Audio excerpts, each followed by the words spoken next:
তোমরা আগের ব্লগে দেখিয়ে নিয়েছো যে আমরা খাওয়া দাওয়া করতে গেছিলাম। তো খাওয়া দাওয়া করে এসে আমরা কিন্তু নাচতে শুরু করে দিয়েছিলাম। তো বিশাল নাচ টাচ হচ্ছিল।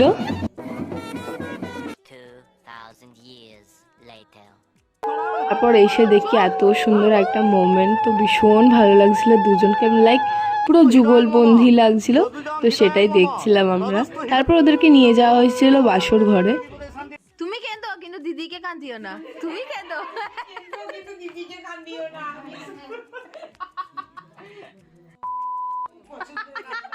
আমি বলেছি তুই কিন্তু কষ্ট দিও না, কান্দিও না। 2000 years later. তারপর পরের দিন একটা হেভি ঘুম দিয়ে চলে গেছিলাম ব্রেকফাস্টে। তারপর বিদায়ের জন্য সবাই রেডি হচ্ছিল, আর এখানে মা বিদায়ের জন্য আশীর্বাদ করছিল, তারপর মেশো করলো। খুব একটা ইমোশনাল মোমেন্ট হয়ে গেছিলো। চলো, thank you for watching, bye by.